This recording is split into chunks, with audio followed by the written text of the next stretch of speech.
هل لك سر عند الله بينك أنت وبين الله؟ هل لك صدقات تخفى لا يعلمها إلا الله؟ هل لك سر عند الله بينك أنت وبين الله؟ هل لك صدقات تخفى؟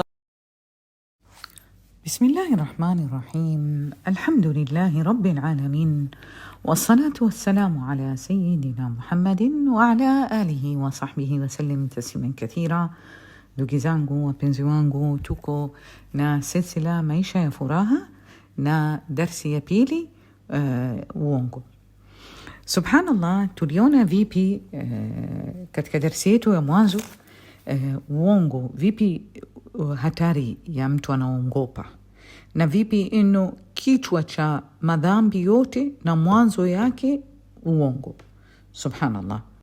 Na vipi yule mtu anaongopa Allah azza wa jalla subhanahu wa ta'ala anaitwa juu kama fulan muongo, a'udhu billah. Na vipi inamuingiza yule mtu anadanganya, inamuingiza anakuwa katika ile daraja ya watu wanafiki. Subhanallah. Hata kama kasali, hata kama kafunga, hata kama kasema kama yeye Muislamu. Na katika kitu kibaya na adhabu ya uongo hapa duniani, neema inaondoka. Vipi neema inaondoka?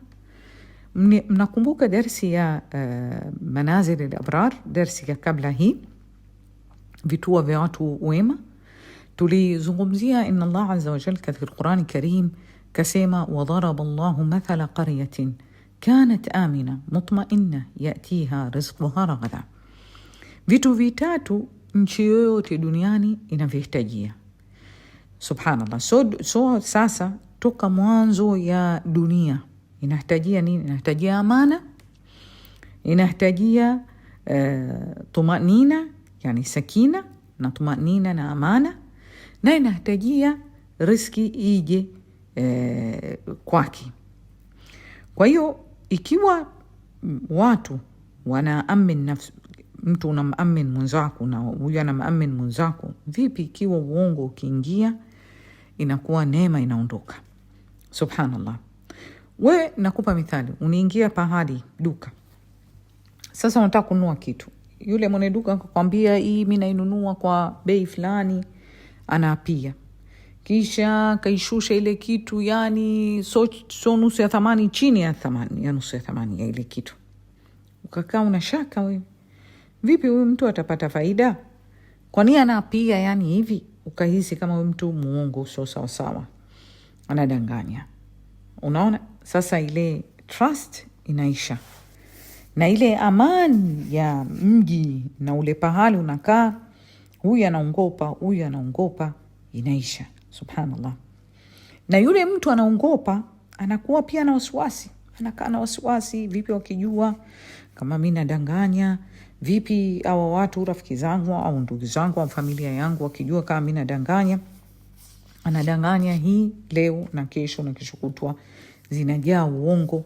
Subhanallah. Inakuwa paka ile wasiwasi ndio katika tabia yake, kwa sababu anakuwa hana amani, hawezi kufurahi, anajua kama yeye muongo. Kwa hiyo inaondoka hata ile amani ya familia na watu. Ona uongo unatoa vipi? Unatoa tumanina ya nafsi, sakina ya nafsi inatoa. Watu wakiwa wanaongopa katika kijiji, inatoa hata ile riski. Nilikwambia ni kabla, vipi zamani ng'ombe mmoja inatosha kijiji kizima. Kwa nini? Kwa sababu hawa watu wanasema ukweli. Subhanallah. Watu wakiwa wanasema ukweli, ukigonga mlango, mnacho chakula? Tunacho, alhamdulillah, tunacho, kheri ya Allah nyingi. Mnacho maziwa? Tunayo maziwa. Mnayo samni? Tunayo samni. Lakini hata mara nyingine mtu anakuja kwa ile ridha na kanaa ndani ya moyo wake, kuridhika, hata akija na yeye hana kitu ila chakula chake cha yule, atakikata nusu, atambia chukua nusu na minusu. Unaona vipi neema inakuwa ina baraka. Subhanallah. Ndio hivi tunaona Mtume Muhammad sallallahu alaihi wasallam alipofika Madina al-Munawwara, kitu cha kwanza katika vile vitu vya mwanzo kavifanya, kawacha undugu baina al-Muhajirin na al-Ansar. Wakawa hizi nafsi safi, nafsi ya ukweli, nafsi zinapenda kheri na inapenda ukweli. Ndio hivi paka leo ukienda al-Madina al-Munawwara, subhanallah, yani mimi sasa hivi na mwezi wa Januari nilikuwa al-Madina, unahisi raha na sakina na tumanina, sallallahu alayhi wa ala alihi wa ashabihi wa sallim tasliman kathira. Naona aman vipi, subhanallah, na sakina na tumanina, kwa sababu watu walikuwa wanapendana na Mtume Muhammad sallallahu alayhi wasallam yuko pale, sallallahu alayhi wa ala alihi wa sahbihi wa sallim tasliman kathira. Lakini watu wakianza kuongopa, mnayo chakula hatuna, mnayo maziwa hatuna, mnayo hii hatuna, nataka unikopishe, sina. Yote uongo unakufuru kwa neema ya Allah azza wa jalla. Subhanallah.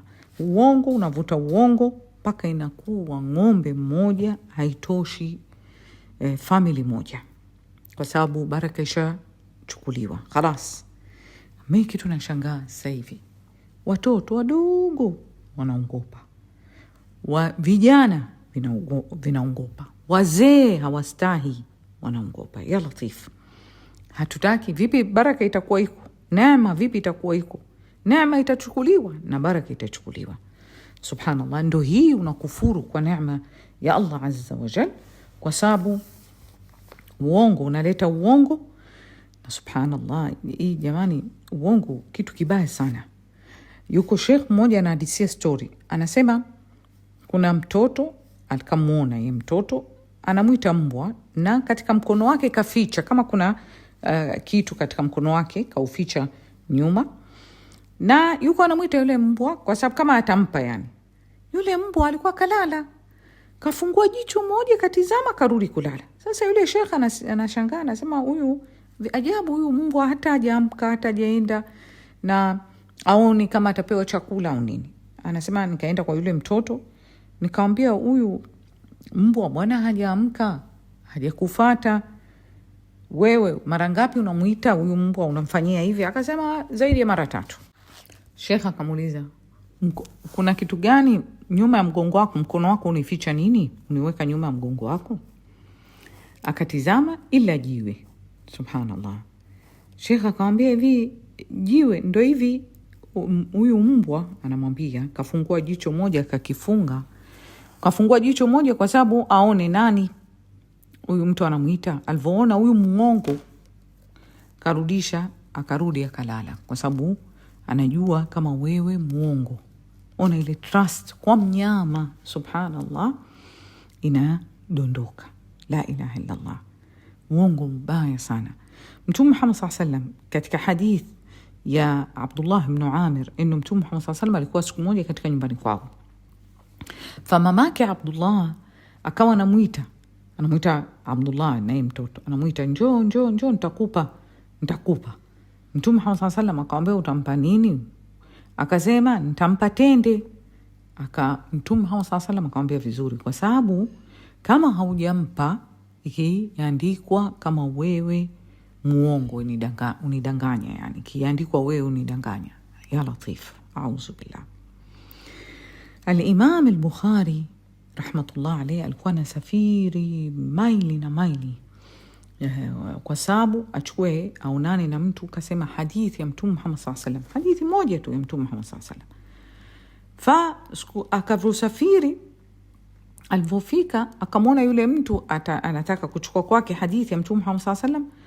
Alikuwa amtaka kumuita farasi yake kama kakimbia, anataka kumuita. Akawa kachukua ile nguo yake, akaifanya kama kuna majani, kwa sababu amuite yule farasi, na yeye hana majani. Imam al-Bukhari aliona hivi kama huyu anamdanganya yule farasi, akasema neno lake, akasema mimi sichukui hadith kwa mtu anadanganya kwa mnyama. La ilaha illa Allah. Kwa hiyo ataweza kudanganya kwa Mtume Muhammad sallallahu alaihi wasallam. Kama mtu anadanganya kwa mnyama, ona katika akili yao mtu mwingine utasema huyu mnyama adi. La, wao hata yule mtu anamdanganya mnyama hawa pendi, wanaona hii uongo. Subhanallah. Na walikuwa hawapendi hata kudanganya kwa mnyama, hata yani kwa ngamia yake au farasi wake. Kwa nini? Kwa sababu yule mnyama unaambiwa ndani yake ukimdanganya nakana kusema, anasema we muongo. Subhanallah. Yani yule mtu muongo anadondoka hata kwa mnyama. La ilaha illallah. Anakuwa hana yani ile insan, hawi insan. Hata kwa yule mnyama hawi insan. Yule mnyama anamuona kama wala kitu. Auzu billah. Subhanallah. Ndio hivi ikija siku ya kiyama, Allah azza wa jalla analeta mnyama mkubwa anazungumza na watu. Hii muujiza. Hii katika Al-Qur'an Karim Allah azza wa jalla kasema katika alama za kiyama, Allah azza wa jalla anamshusha mnyama. Yule mnyama atakuwa anazungumza na watu. Kwa nini? Kwa sababu bani Adam katika ile time anafika kwa uchafu na ile hana akhlaq, hana chochote, hawi insan, yani hana akhlaq na uchafu, anafika chini kabisa. Paka yani mnyama anakuwa bora kushinda yule bani Adam. Allah azza wa jalla anasema wa idha waqa'a alqawlu alayhim akhrajna lahum dabbatun min al-ard tukallimuhum anna an-nasa kanu biayatina la yuqinun. Subhanallah. Hii aya ni kuja katika surati an-Nahl. Subhanallah. Bani Adam anadondoka kwa insani yake, anadondoka chini kabisa. Hata mnyama hamheshimu. Mnyama anamuona yani mnyama bora, mnyama anaona huyu mtu soni mheshimu, huyu hafai, yani chini kashuka. Uongo unafanya hivi. Subhanallah. Kisha uniona mwisho wa uongo anaingia katika nifaq, anakuwa munafiq. Baada yake anaenda katika moto. Akienda katika moto awal munafiqin wal iyad billah, hata akiingia katika moto, anaingia katika moto anamkuta Firaun na Abu Jahl na Abu Lahab. Anauliza wewe nini? Azazi muongo, nikaingia katika nifaq. Akamwambia wewe ukai na sie, wewe utashuka chini. Anakuwa munafiq, anashuka chini, anashuka katika moto wal iyad billah. Paka nafika ile chini ya moto kabisa ile. A'udhu billah. Ya latif. Yani Allah azza wa jalla says innal munafiqina fi ad-darki al-asfali min an-nar wa lan tajida lahum nasira. Wanakuwa chini kabisa, darki al-asfal, yani chini kabisa katika moto. A'udhu billah. Yani wanadharauliwa, hata na yeye yuko katika moto anadharauliwa. Kadharauliwa na mnyama anamdharau. Wewe ona mnyama anajiona mnyama anamdharau vipi? Na sasa anadharauliwa hata ndani ya moto. Wal iyad billah. Hal wewe unaridhika kwa nafsi yako inno mnyama akudharau? Hal wewe unaridhika nafsi yako a'udhu billah uingie motoni udharauliwa hata ndani ya moto? A'udhu billah. Mungu asitujalie. A'udhu billah. Sayyidina Abdullah ibn Mas'ud anasema uongo unachukua sifa zote za unafiki. A'udhu billah.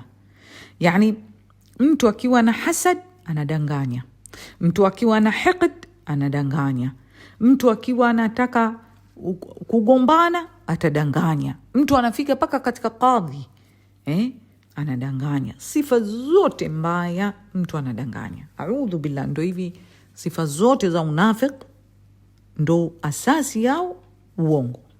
Allah azza wa jalla kawasifu manabii, kamsifu Sayyidina Ismail alayhi salam, kasema innahu kana sadiqal wa'd wa kana rasulan nabiyya.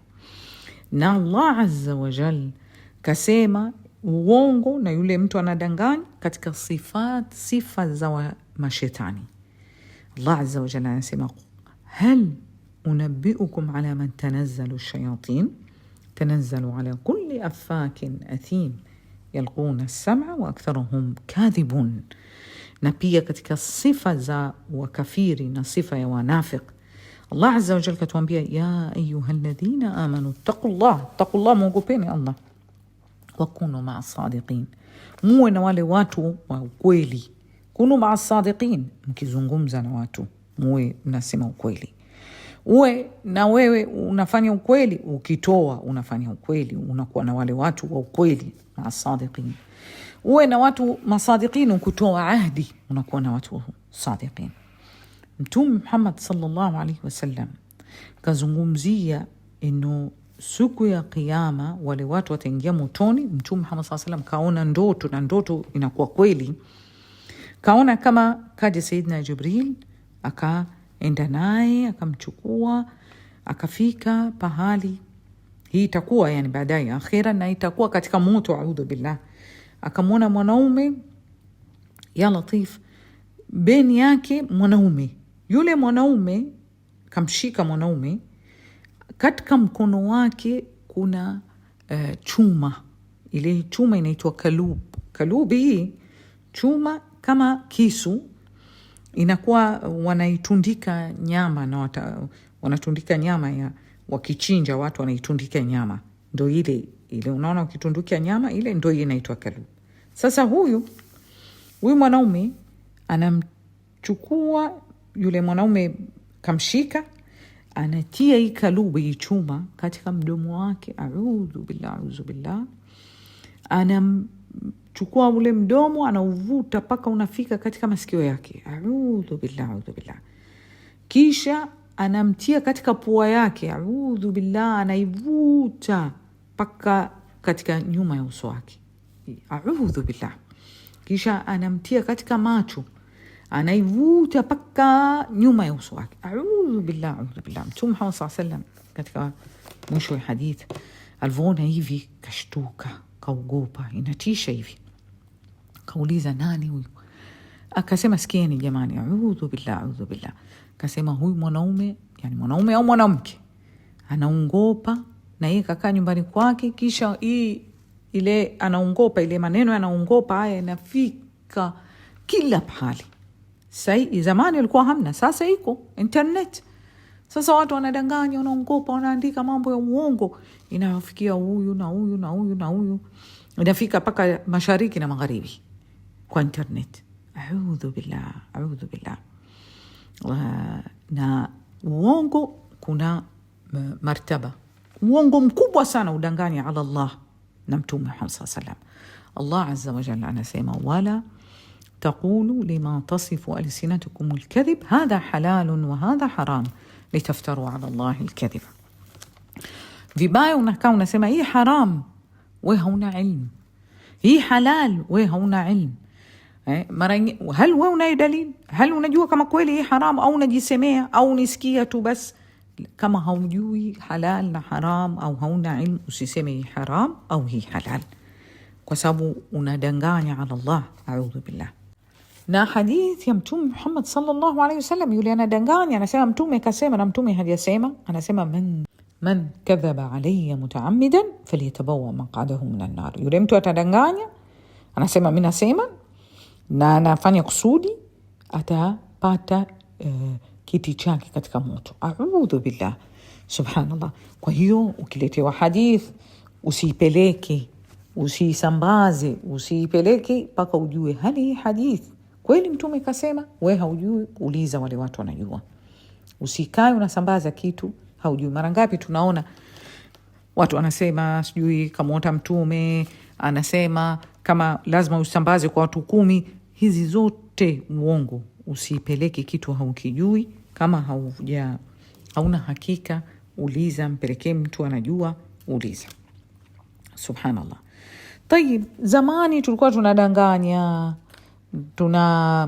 nataka sasa nitub, niwe katika wale watu wanasema ukweli, na niwe na watu wa ukweli. Vipi nitub? Ya Rab, kwanza utubu, astaghfirullah.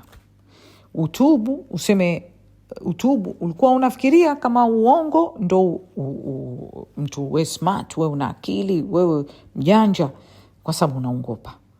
Yani mimi mjanja sana. La, lazima kwanza ujute.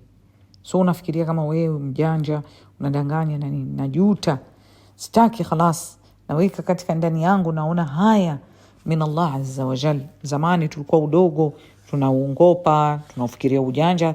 Sasa najua kama hii haram, nastaghfirillah azza wa jal ala tul. Kisha nikistaghfirillah azza wa jal, natubu ila Allah, na Allah azza wa jal ataletea, atanifanyia mtihani. Kuna watu masha Allah tabarakallah, khalas anayo yani nguvu, akisema mimi natub harudi. Lakini kuna watu maskini dhaifu, atatubu kisha anarudi, na anarudi anasema uongo na anapiga. Yeye anafikiria hii ndo ujanja, subhanallah, lakini anataka kurudi ila Allah azza wa jalla, anataka kuwa kwa watu wa kweli. Yeye dhaifu, subhanallah, hawezi, ule uongo ushajaa, lakini anahisi vibaya. Arudi tena, rudi, omba min Allah azza wa jalla kusaidie uwe katika wale watu wa kweli, na watu unasema ukweli, na sema sintadanganya na sintaapia.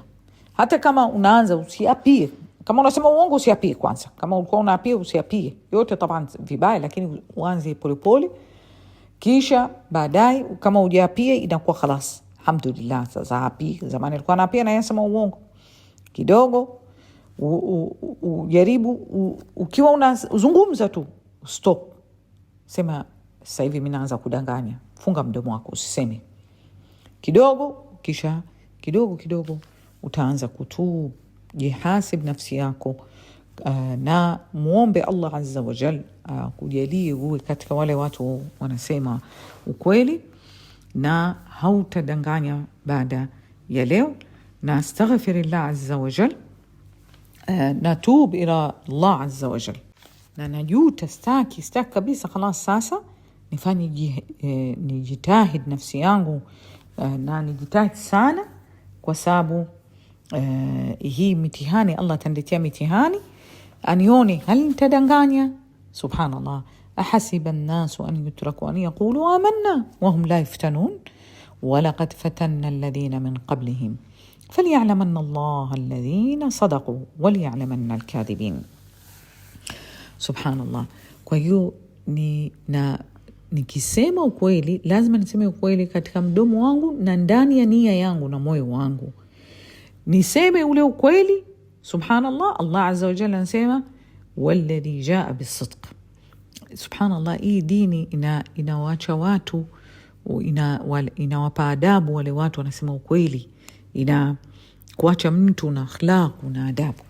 Lakini wale watu wanadanganya, unaingia katika munafiqin wal a'yadu billah. Hawa munafiqin, hata kama katika ulimi wake anasema ukweli, ndani ya moyo wake anakuwa hasemi ukweli. Ona Allah azza wa jalla kasema idha ja'aka almunafiquna qalu nashhadu innaka la rasulullah wallahu ya'lamu innaka la rasuluhu wallahu yashhadu innal munafiqina lakadibun. Subhanallah, yani wao wanasema tunashuhudia kama wewe nabii na mtume rasul sallallahu alaihi wasallam. Anasema Allah azza wa jalla, najua kama wewe rasul wake subhanahu wa ta'ala, na Allah azza wa jalla anashuhudia kama hawa wanafiq wanasema uongo. Ona, wao wanasema ukweli mdomo, huyu ndo mtume sallallahu alaihi wasallam, lakini ndani ya moyo wao unafiq na ubaya na uongo. Subhanallah. Kwa hiyo kwanza naanza katika nia yangu, naanza katika moyo wangu, naanza katika feelings zangu, niwe nasema ukweli, kisha na mdomo wangu nasema ukweli. Ya Rabbi atujalie, atukirimu tuwe katika wale watu wa kweli na wanasema ukweli. Taib, kuna kesi 3 Allah azza wa jal na Mtume Muhammad sallallahu alaihi wasallam wanitupa ruhusa tudanganye. Lakini hii ona, hamna kudanganya kabisa ila katika hivi vitu 3 bas. Kitu cha kwanza, unataka kuwapatanisha watu, unaweza kwa sababu moyo zao. Na katika hadithi ya Kulthum radhiallahu anha anasema, namsikia Mtume Muhammad sallallahu alaihi wasallam anasema, sio uongo kama unataka kuwapatanisha watu, haiwe uongo, kwa sababu unasema kheri na unataka moyo zilainike, na sio uongo katika vita, kwa sababu vita ndio hatuwezi lazima huyu adui wangu na siwo uongo, kama katika mazungumzo mke na mume na mume na mke wake. Yani mara nyingine mwanamume anamwambia mke wake, wewe mzuri, hamna kama wewe. La, wako wengi. Mara nyingine mwanamke anamwambia, wewe shujaa, wewe batal, wewe hamna kama wewe, wewe hivi. Haya mazungumzo, yani wenyewe wanazungumza kwa sababu ya kupendana na izidi mahaba, na hii haisabiki. Kwa hiyo kuanzia leo jamani, tuache majlisi zetu, watoto wetu tuwalee sisi wenyewe, na family yetu tuweke hamna uongo, tuwafundishe watoto hamna uongo. Nafsi zetu ukae unajihadhari, uzungumze maneno yote ya kweli. Allah tujalie, atusaidie, atuin, tuwe tunasema ukweli na tufe na ukweli na tuwe na katika watu wa ukweli. Nas'alullah al-azim رب العرش العظيم أن يجعلنا من أهل الصدق وأهله، ويجعلنا من الصادقين في الأقوال والأفعال والنوايا. وصلي اللهم وبارك على سيدنا محمد وعلى آله وصحبه وسلم تسليما كثيرا، والحمد لله رب العالمين، والسلام عليكم ورحمة الله وبركاته.